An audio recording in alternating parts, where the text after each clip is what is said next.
la evangelización, algunos estudios, algunas consideraciones. No vamos a hacer entonces en esta ocasión un tema expositivo, a abrir las escrituras y mirar versículos, sino una predicación temática de un tema, exponer un tema de la Biblia, mirando distintas áreas de la palabra de Dios, ideas. Y cuando estaba preparándolo, estaba yo pensando que seguramente ustedes saben estas cosas. No vamos a hablar de cuestiones nuevas. Ustedes ya seguramente habrán estado pensando, habrán estado leyendo, habrán estado orando por cuestiones que tienen que ver con la evangelización. Quizá lo que hagan al escuchar esta serie de estudios es como ordenar esta materia, ponerle una forma más ordenada de pensar en esto para ver cómo desarrollar nuestro corazón, desarrollar nuestro deseo en cuanto a la evangelización y ver la importancia que esto tiene. Entonces, vamos a tener estos 3 estudios y después el domingo, el cuarto sermón, pues será algo un poco que aglutine todo esto, espero yo. Vamos a hacer una lectura en el libro de Isaías también, en el capítulo 11. Vamos a hacer una lectura en el capítulo 11 de Isaías, versículo del 1 al 9, que dice así: Saldrá una vara del tronco de Isaí, y un vástago retoñará de sus raíces, y reposará sobre él el espíritu de Jehová, espíritu de sabiduría y de inteligencia, espíritu de consejo y de poder, espíritu de conocimiento y de temor de Jehová, y le hará entender diligencia en el temor de Jehová. No juzgará según la vista de sus ojos, ni arguirá por lo que oigan sus oídos, sino que juzgará con justicia a los pobres, y arguirá con equidad por los mansos de la tierra, y herirá la tierra con la vara de su boca, y con el espíritu de sus labios matará al impío, y será la justicia cinto de sus lomos, y la fidelidad ceñidor de su cintura. Morará el lobo con el cordero, y el leopardo con el cabrito se acostará.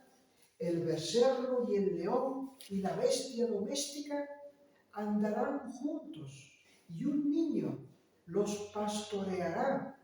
La vaca y la osa pasarán, sus crías se echarán juntas, y el león, como el buey, comerá paja, y el niño de pecho jugará sobre la cueva del áspid, y el recién destetado extenderá su mano sobre la caverna de la víbora. No harán mal, ni dañarán en todo mi santo monte, porque la tierra será llena del conocimiento de Jehová, como las aguas cubren el mar. Vamos en esta primera ocasión, sabiendo que es la reunión de oración, espero ser yo mucho más breve, y dar el primer paso en cuanto a la cuestión que vamos a desarrollar. Vamos a tener unas palabras de oración. Señor y Padre, queremos darte gracias, que tú nos concedes que podamos acercarnos a ti por los méritos de nuestro Señor y Salvador Jesucristo.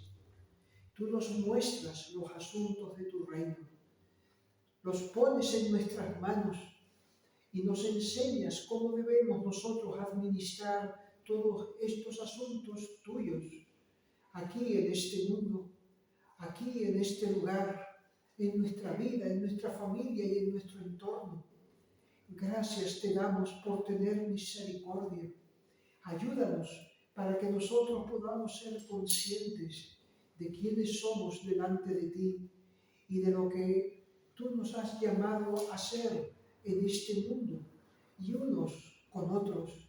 Danos mayor entendimiento y la conciencia de este gran privilegio que tú nos das. Oh Dios, sé con nosotros en estos días, guíanos a toda verdad y fortalece nuestras almas con la ministración de tu Espíritu. En el nombre de Cristo pedimos estas cosas con acción de gracias. Amén. Amén.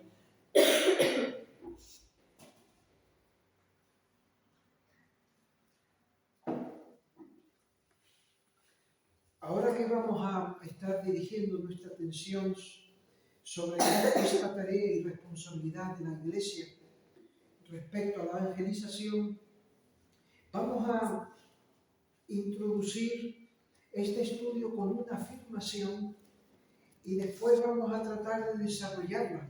Esa afirmación puede ser lo que un poco de sentido en nuestra mente y nos ayude a ver el valor y cómo debemos nosotros tomarnos esta tarea.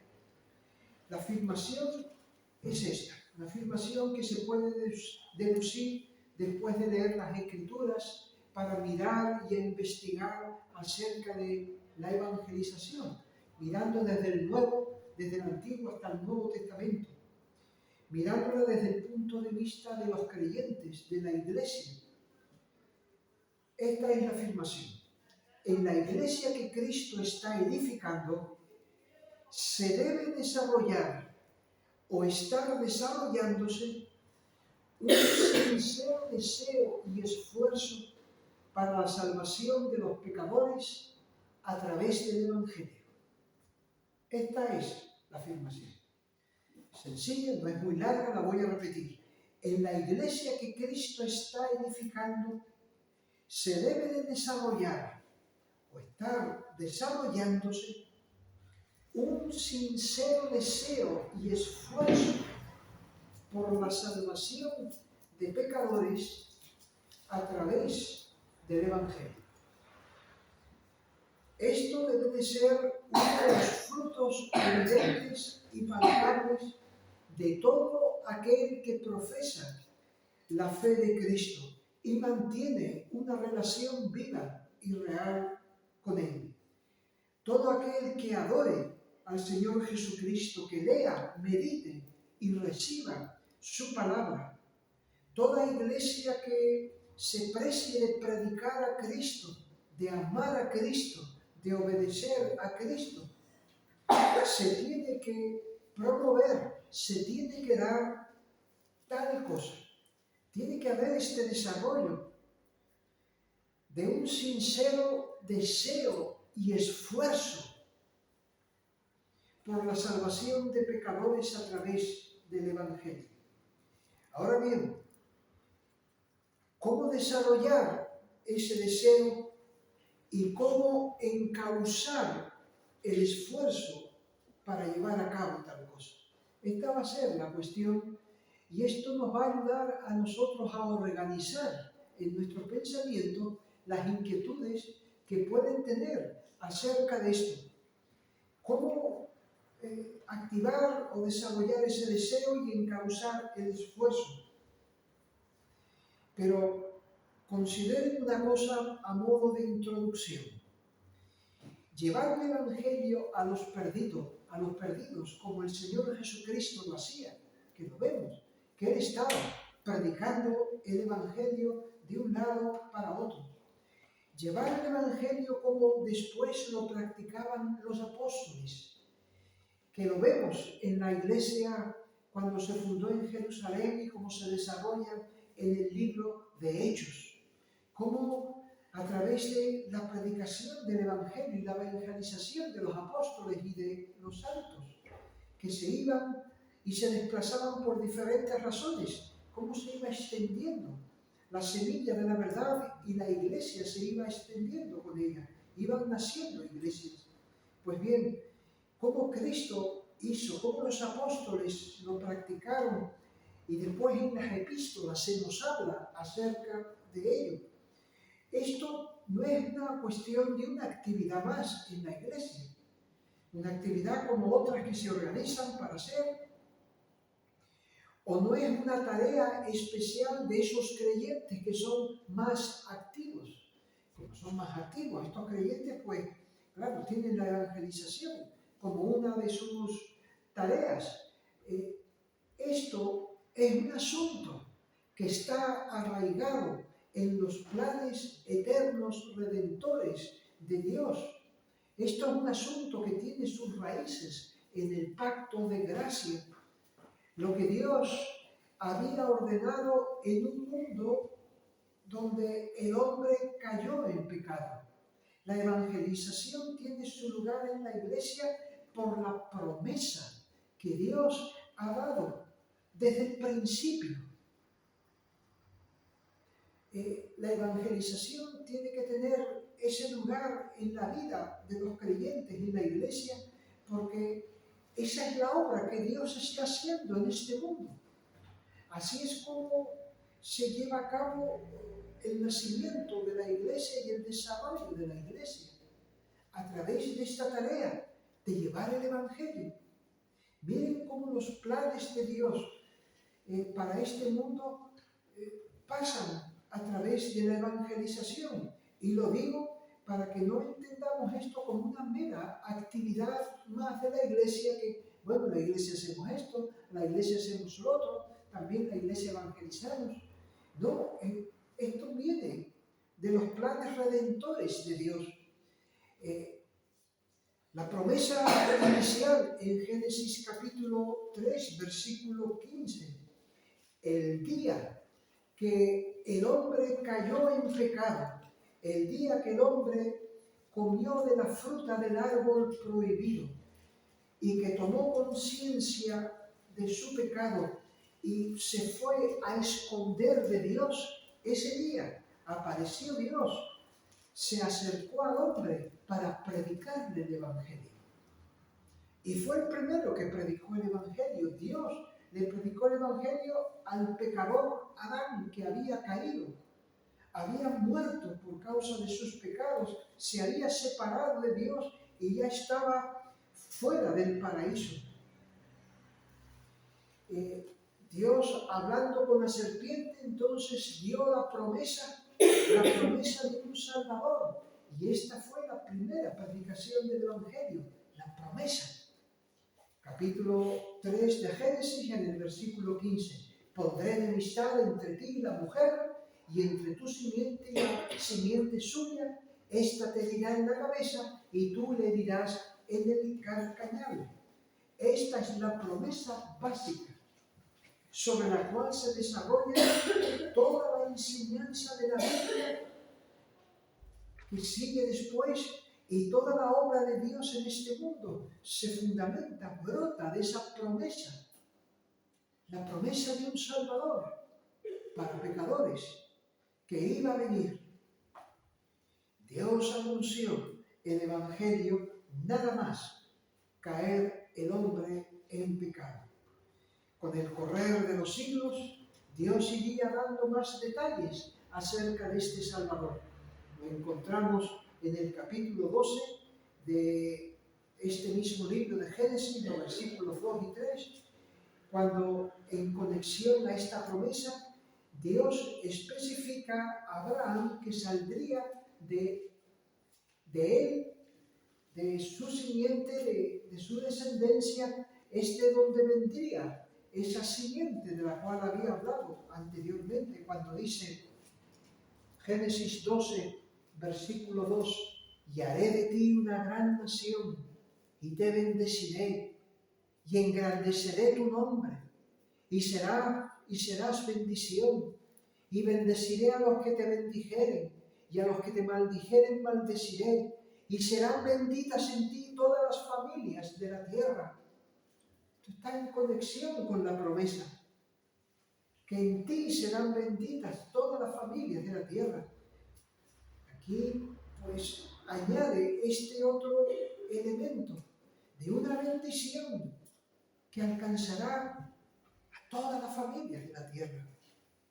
En un mundo caído, en un mundo que estaba bajo la maldición de Dios, como nos dice en Génesis 3 que habrá un Salvador, y en Génesis 12 que va a ser de bendición a todas las familias de la tierra.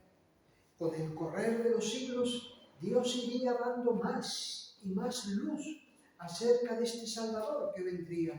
Más detalles. Por medio de Moisés, por medio de la ley, por medio de los salmos, por medio de los profetas, Dios iría hablando de esta simiente de Abraham, de esta descendencia de la mujer, en el pasaje que hemos leído. Cómo ya se dan muchos más detalles acerca de cómo sería ese descendiente de Abraham y de dónde vendría. Vendría del linaje de Isaí, de David, del rey David. Un vástago retoñará de sus raíces, un pequeñito retoño, una ramita. En él iba a reposar el Espíritu de Dios, el espíritu de sabiduría, de inteligencia, espíritu de consejo y de poder, espíritu de conocimiento y de temor de Jehová. Le hará entender diligencia en el temor de Jehová y no juzgará según la vista. Juzgará con justicia a los pobres, arguirá con equidad por los mansos de la tierra, herirá la tierra con su palabra.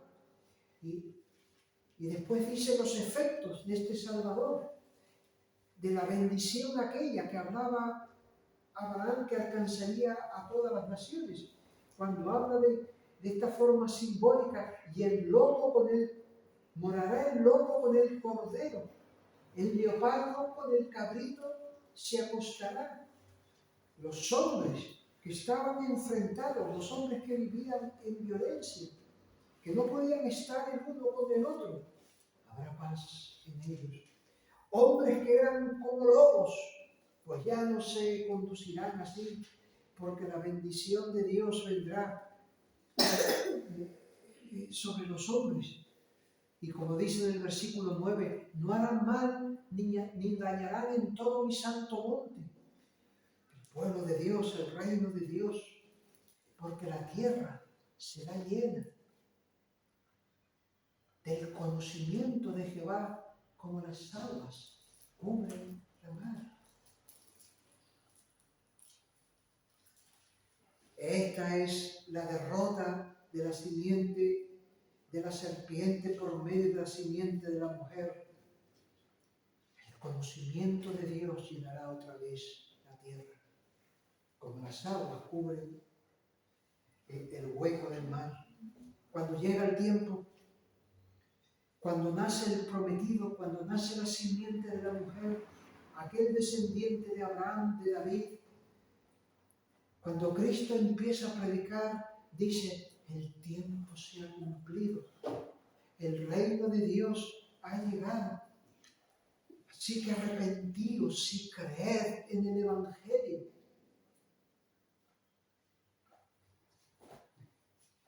Llega cuando Él comienza a ministrar entonces el cumplimiento de lo que habían estado hablando los profetas anteriormente. En su vida, en su entrega, en su muerte, Él vence a través de su muerte al diablo, al que tenía el imperio de la muerte, y comienza a librar a todos los cautivos y oprimidos por el diablo. Logra esta victoria y trae esta gran liberación.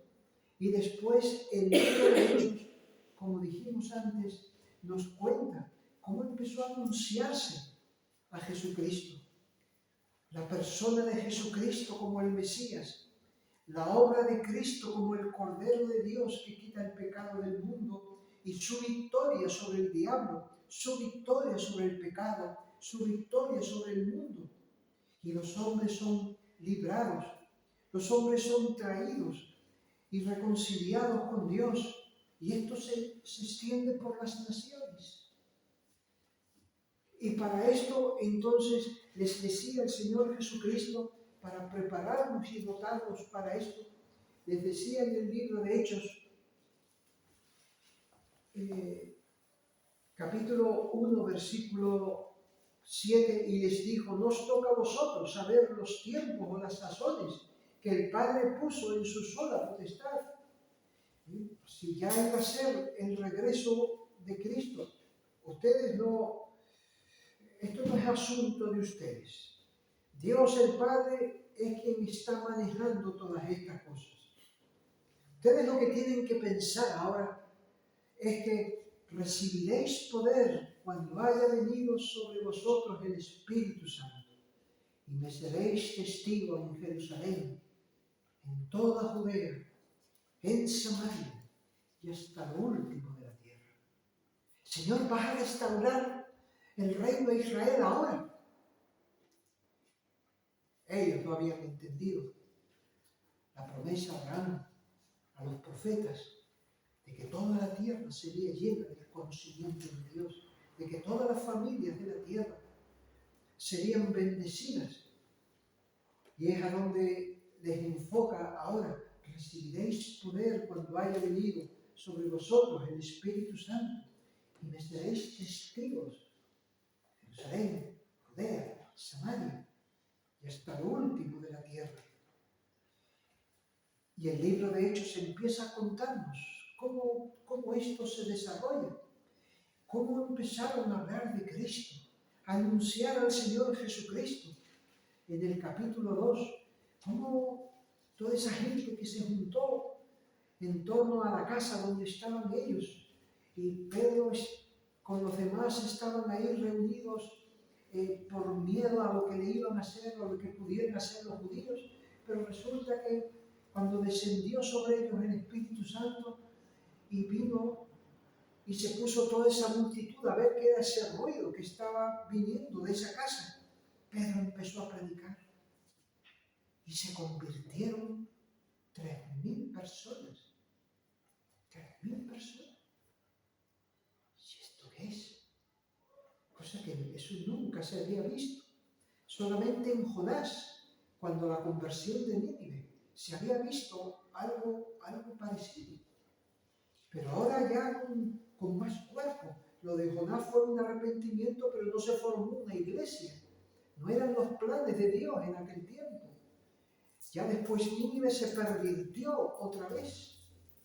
Pero ahora se convierten 3.000 y después se organizan como una iglesia.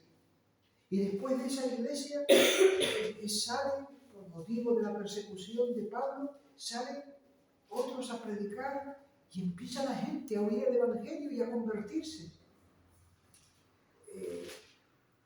En el capítulo 10 nos encontramos un punto importante.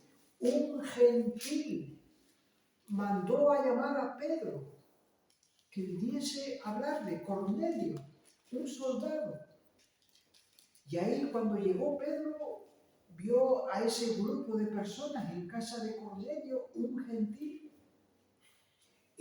¿Ustedes para qué me han llamado? El Señor tuvo que tratar previamente con Pedro, porque Pedro no iría a casa de un gentil a comer y a estar con él. Fue un ángel quien lo preparó y lo guió. Y cuando empezó a predicar el Evangelio, resulta que sobre los gentiles descendió el Espíritu Santo de la misma manera que sobre los judíos en el capítulo 2. Los gentiles también son recibidos. Es la primera vez que de esta forma gentiles, hombres que están fuera del pueblo de Dios, se convierten. Y el Espíritu Santo dice en el versículo 44, mientras aún hablaban Pedro estas palabras, el Espíritu cayó sobre todos los que oían el discurso, y los fieles de la circuncisión que habían venido con Pedro se quedaron atónitos de que también sobre los gentiles se derramase el don del Espíritu Santo, porque los oían que hablaban en lenguas y magnificaban a Dios. Esto es como un segundo Pentecostés para dar testimonio a toda la iglesia de los judíos que los gentiles formaban parte del pueblo de Dios. Y así empezó a verse cómo se extendía y cómo la bendición a través de la predicación de Jesucristo alcanzaba a otra nación y a otra nación, a todas las familias de la tierra. Así hasta ahora, durante estos 20 siglos, empezando de Jerusalén y sus alrededores, por otras naciones. Después, en el capítulo 13, el Espíritu Santo, en los versículos 1, 2 y 3, le dice a los que estaban allí ministrando, a los oficiales, a los pastores y maestros, que aparten a Bernabé y a Saulo para la obra a que los he llamado. 13:2. Y son enviados por la iglesia a zonas del Imperio Romano. Y después vuelven asombrados de las cosas que están pasando.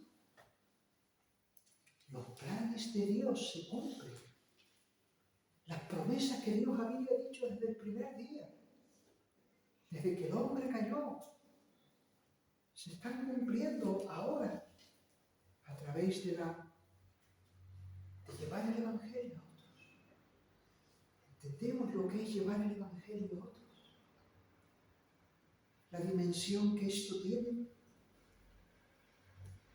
Dios está llevando a cabo lo que ha prometido para que la tierra se llene del conocimiento de Dios.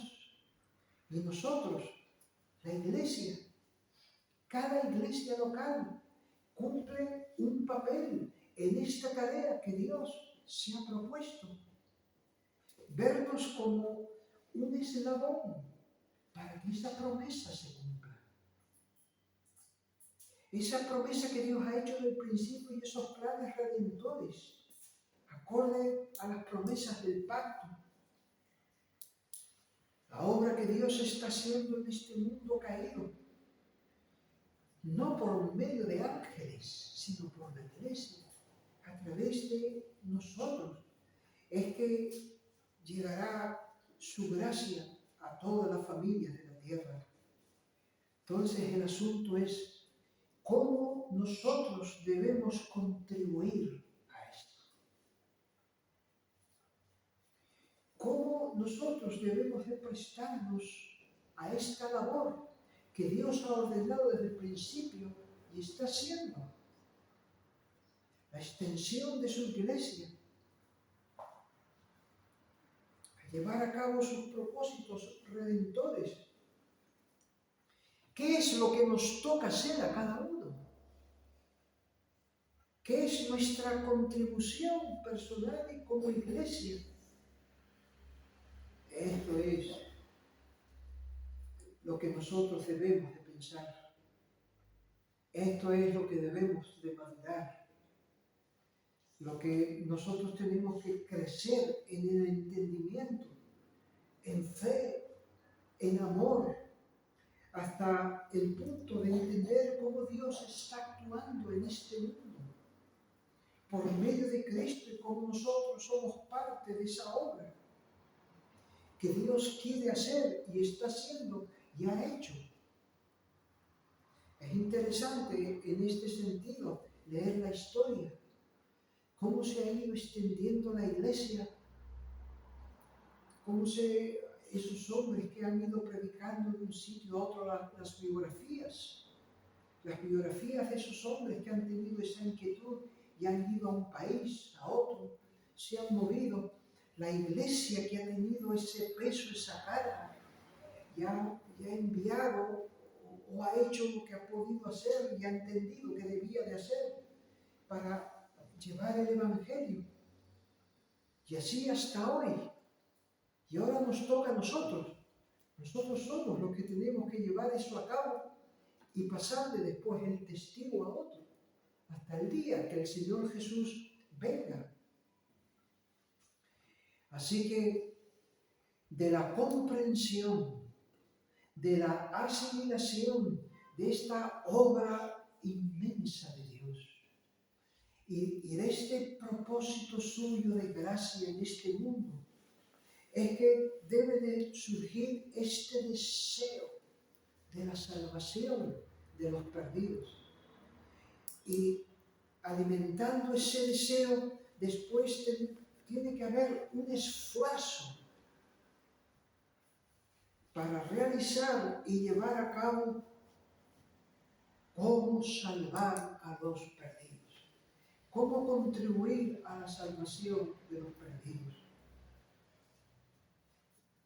Esta es unas ideas que tenemos que tener en cuenta para pensar en cuanto a esta cuestión. Y vamos a hablar un poco acerca de, y con esto será cumplida este tiempo, este primer mensaje. Vamos a tratar de ver cómo desarrollar algo de este deseo para la salvación de pecadores por medio del Evangelio. ¿Cómo avivar ese deseo? Yo sé que ustedes tienen ese deseo. Yo sé que el creyente cada creyente tiene por naturaleza este deseo en su interior, el deseo de la salvación de los pecadores. Pero vamos a clarificar algunas cosas para ayudarnos a que este deseo arda un poco más. No tenemos que confundir este deseo con los dones que podamos tener para llevar a cabo esta labor, o para poder hacer tal cosa. Ustedes que han empezado a hablar aquí con los vecinos, han empezado a salir de una forma más o menos periódica, se habrán percatado de cómo son las cosas, habrán visto, ¿no? Y no por esto, sino anterior, por tratar de hablar del Evangelio, las dificultades que hay y los desánimos que pueden surgir, pero considerar esto. El deseo que podemos tener y que tiene que avivarse en nosotros por la salvación de los perdidos no es una cuestión con el don que nosotros podamos tener para evangelizar. No todos tenemos estas mismas facilidades o dones para llevar el Evangelio. Estaban los dones de evangelista. Se habla en Efesios capítulo 4, que Cristo dio dones a la iglesia. Puso a unos apóstoles, a otros profetas, a otros evangelistas, a otros pastores y maestros, el don de evangelista, el don de llevar el Evangelio para buscar la salvación de los perdidos. Esa clase de capacidad espiritual dada por Dios para presentar esta clase de mensaje, para hablar con estas personas y llevarles este mensaje, comunicarles las enseñanzas del Evangelio. Ese don de hablar, esa capacidad natural o dada por Dios que tienen algunos de contactar con personas que no conocen y entablan con ella enseguida una conversación como si la conocieran de hace tiempo. Bien, aunque nosotros no tengamos dones que otros tienen, capacidades y facilidades que otros tienen, eso no indica que nosotros no podemos cultivar un deseo por la salvación de pecadores, porque todos podemos contribuir de una manera o de otra para que la salvación de pecadores se lleve a cabo. No son los que tienen dones para llevar a otros el Evangelio los que deben de tener deseos para evangelizar. Esto es la obra de Dios. Y tenemos nosotros que tener el mismo corazón y buscar de qué manera podemos contribuir o animar para que esto se haga. Todo creyente debe cultivar este deseo sincero, aunque no tengamos dones específicos para ellos como otros tienen. Tú habrás visto, oye, este hermano o esta hermana, con qué facilidad entabla conversación y qué fácilmente puede hablar del Evangelio a otro. Como he dicho, esto es lo que vino a ser Cristo, esto es lo que está haciendo el Espíritu de Dios, que vino al mundo a convencer al mundo de pecado. ¿Recuerdan ustedes la mujer samaritana? ¿Qué dones tenía ella? ¿Qué dones para evangelizar tenía la mujer samaritana? Y fue a su pueblo y evangelizó a todos. Ella tenía, miren, Juan capítulo 4, en el versículo 28. Estaba Jesús hablando con esa mujer y llegó el punto en la conversación cuando Jesús le descubrió que él era el Mesías, aquel que ella estaba esperando. Jesús le dijo, versículo 26, yo soy el que habla contigo. La mujer lo descubrió. La mujer creyó. Dice en el versículo 28, entonces la mujer dejó su cántaro y fue a la ciudad y dijo a los hombres, venid, ved a un hombre que me ha dicho todo cuanto he hecho. ¿No será este el Cristo? Entonces salieron de la ciudad y vinieron a él. Entre tanto los discípulos le rogaban diciendo, Rabí, come. Versículo 39. Y muchos de los samaritanos de aquella ciudad creyeron en él por la palabra de la mujer, que daba testimonio diciendo, me dijo todo lo que he hecho. Entonces vinieron los samaritanos a él y le rogaron que se quedase con ellos, y se quedó allí 2 días, y creyeron muchos más por la palabra de él. Y decían a la mujer, ya no creemos solamente por tu dicho, porque nosotros mismos hemos oído y sabemos que verdaderamente es el Salvador del mundo, el Cristo. ¿Qué sabía esta mujer de esto? Pero cuando descubrió al Salvador, hizo lo que podía hacer y lo hizo.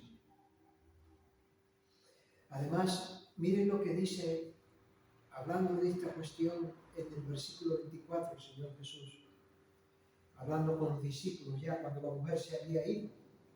Jesús dijo, mi comida es que haga la voluntad del que me envió y acabe su obra. ¿No decís vosotros, aún faltan 4 meses para que llegue la siega? He aquí os digo, alzad vuestros ojos y mirad los campos, porque ya están blancos para la siega. La visión de Cristo, su obra redentora, ya Él ha venido, los campos ya están blancos, el terreno está preparado para la siega, para la salvación. Porque en esto es verdadero el dicho, uno es el que siembra y otro es el que siembra. Y yo os he enviado a cegar lo que vosotros no labrasteis. Otros labraron y vosotros habéis entrado en sus labores. Está hablando de la obra, de la extensión del Evangelio. Unos siembran y otros ciegan. Ustedes entran en los labores de otros. Quizás hablando de Pentecostés, cuando ustedes empiecen a predicar y vean toda esa multitud de miles de personas. Esto ya venía preparándose de Juan el Bautista, del Señor Jesucristo. Y cuando ellos predicaron, se encontraron con esto. La labor para la salvación de un pecador puede pasar por diferentes etapas. No es oír y arrepentirse y creer. Miren sus vidas, fue así. ¿Cómo llegaron al conocimiento de Cristo? ¿Fue oír y convertirse? No. Normalmente ahora es un proceso. Normalmente ahora es paso a paso. Un proceso y a veces un poco largo. Uno siembra. Uno siembra. A lo mejor sembró años atrás. La madre, o un vecino, uno siembra. Un libro que cayó en tus manos y vino a dar fruto 5 años después, a lo mejor. Alguien que te dio un libro, o un vecino cristiano que te dejó un sabor de boca y te abrió un poco el apetito, te ayudó a quitar prejuicios y preparar tu corazón para que después oyeses el Evangelio.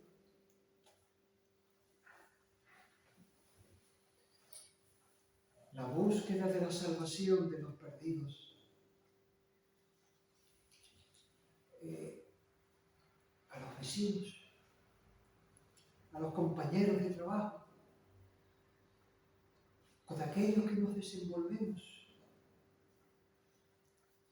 ¿Qué puedes hacer? A lo mejor no ves tú, pero plantas una semilla. Tu ejemplo, tus palabras, tus conversaciones, tus experiencias que puedes decirle. Lo que le dijo esta mujer. Mira, me ha dicho todo lo que yo he hecho.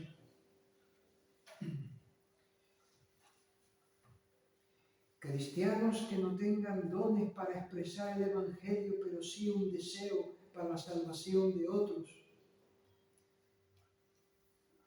No tienen grandes dones para hablar. ¿Pero qué puedes hacer? ¿Qué puedes hacer para la salvación de otros?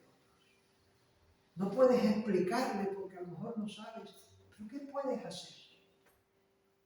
Ese cultivar el deseo, todo creyente debe tener un sincero deseo por la salvación de pecadores. A lo mejor lo que puedes hacer es, la persona nueva que llega aquí, tú te pones al lado de ella. Y ya entras en contacto. Y ya le facilitas la cosa o entras en conversación, si es que quieres. A lo mejor una persona que no quiere que estén ahí, tienes que saber entonces. Pero hay personas que llegan y están y no quieren que estén encima de él. Hay que ser sensible. Otros sí, otros, oye, llegué allí, nadie me saludó. Nadie me saludó. Un saludo, un sencillo saludo, puede ser algo. Recuerdo una persona que me dijo que vino a la iglesia, porque a la iglesia nuestra, que había estado yendo, estaba un poco así, pero de nuestra iglesia salió un niño y le saludó a esa persona. Y se quedó pensando. Esa persona vino a la iglesia. Los niños saludan. Los niños saludan.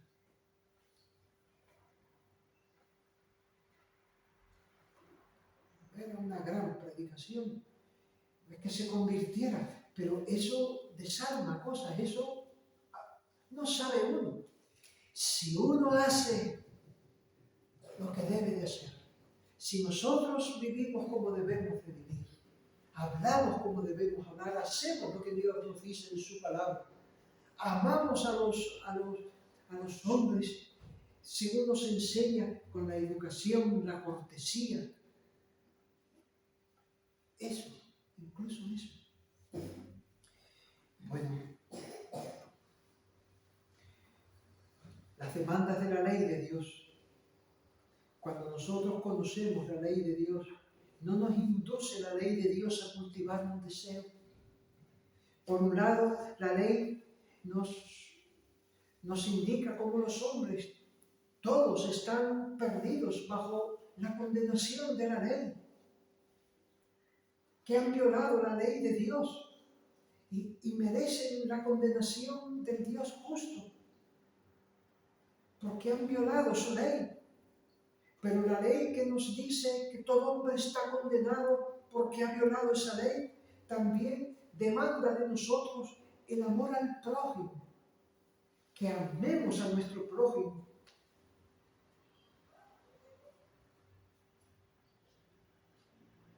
Como a nosotros mismos. Y podemos darle algo más beneficioso al prójimo que la salvación. Que prepararlo a Él para la salvación, para que Él pueda oír el Evangelio, para que Él pueda estar dispuesto a recibir, para que Él pueda estar dispuesto a venir a oír o a leer un libro. Nuestro deseo sincero de amar al prójimo puede verse realmente satisfecho dándole del Evangelio, preparándole para que escuche el Evangelio, exponiéndole a los medios del Evangelio. La ley de Dios nos lleva a considerar la necesidad de la salvación de los perdidos.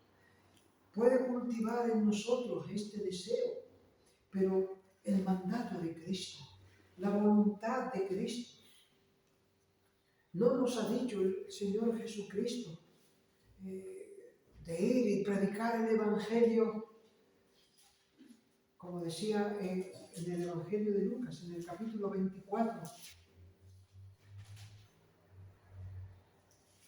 Así está escrito, versículo 46, y así fue necesario que el Cristo padeciese y resucitase de los muertos al tercer día, y que se predicase en su nombre el arrepentimiento y el perdón de pecados en todas las naciones, comenzando de Jerusalén. Así está escrito. Y Él manda que se predique el Evangelio, el arrepentimiento. Es la voluntad de Cristo que se predique el arrepentimiento para perdón de pecados. Y los mandamientos de Cristo no son gravosos. Si nosotros amamos a Cristo, nuestro amor a Cristo se manifiesta en que obedecemos sus mandamientos. Y este es un mandato que Él nos ha dado, lo cual debe de incrementar nuestro deseo sincero de la salvación de los pecadores, porque es lo que Cristo quiere que nosotros hagamos, que nosotros nos veamos como parte de este equipo, de este grupo, que hace que el arrepentimiento sea anunciado para perdón de pecados, porque no hay otra forma en que un hombre pueda recibir el perdón de Dios sino a través del arrepentimiento y la fe en Cristo. Cuando nosotros también, no solamente los mandatos de Cristo, la voluntad de Cristo, a medida que el Espíritu Santo avive en nosotros el entendimiento de la obra de Cristo, de la adoración que debemos de dar a Cristo, de vivir en santa manera, a medida que el Espíritu de Dios nos dé una conciencia de la edificación de la Iglesia, de buscar el desarrollo, el bien de la Iglesia. Una de las cosas que aparece, una de las cosas que está ahí es el deseo de la salvación de los pecadores. Es el fruto de la obra del Espíritu en nosotros. Mayor madurez, mayor deseo de que los propósitos de Dios se cumplan, de que los perdidos sean salvados. Esto brota cuando un hombre nace de nuevo. ¿Qué es lo que queremos hacer cuando hemos descubierto la salvación de Cristo? Ir a los nuestros, hablarles acerca de eso. Pues cuanto más a medida que esta vida espiritual se madura. ¿Y cómo puede ser ese deseo? Es interesante leer alguna biografía de los misioneros, hasta dónde llegaba a consumir los corazones el deseo de la salvación de otros. Pablo hablaba también de esto en la carta a los Romanos, en el capítulo 9. Verdad digo, en Cristo no miento, y mi conciencia me da testimonio en el Espíritu Santo, que tengo gran tristeza y continuo dolor en mi corazón, porque deseaba yo mismo ser anatema, separado de Cristo, por amor a mis hermanos, los que son mis parientes según la carne. Tengo gran tristeza, continuo dolor en mi corazón, porque deseaba yo mismo ser anatema, separado de Cristo por amor a mis hermanos. En el deseo tan ardiente que tenía él por la salvación de los judíos.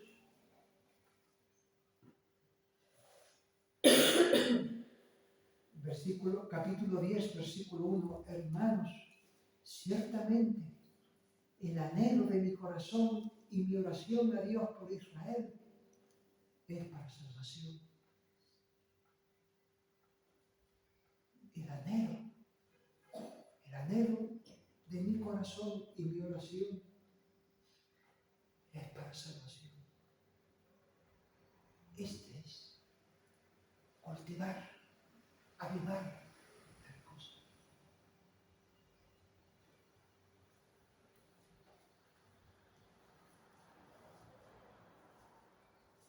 Dios nos ayude. Dios nos haga ver estas cosas. Recuerden no mirarlo como una simple actividad que uno hace aquí. Piensen en los planes eternos de Dios. Piensen en los propósitos de la gracia de Dios en este mundo. Piensen en la cantidad de creyentes que nos han precedido, que han dejado, han sacrificado sus vidas, han muerto por llevar el Evangelio a otros. Eso ha sido la tónica, eso ha sido el trabajo de la Iglesia. Pensar nosotros así. Qué cosa más grande Dios ha puesto en nuestras manos.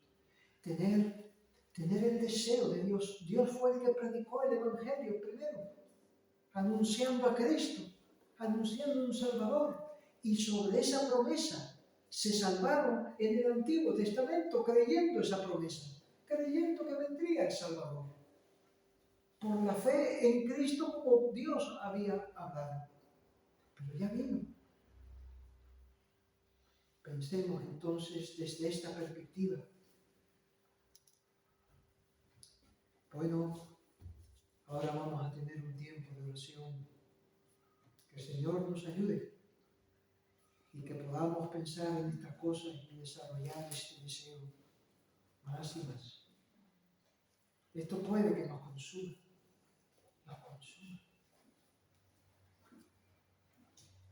Me decía, pero bueno, es que aquí viene gente y no responde.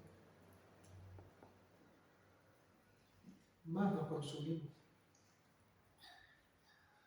Pero esa es la obra. Esa es la obra. Hay hombres que se han gastado toda su vida y no han visto apenas. Pero es el deseo de que los propósitos del Señor se cumplan. Por eso es importante y lo veremos. ¿Qué es evangelizar? ¿Qué es evangelizar? Bueno, eso lo veremos mañana, o el sábado y el domingo.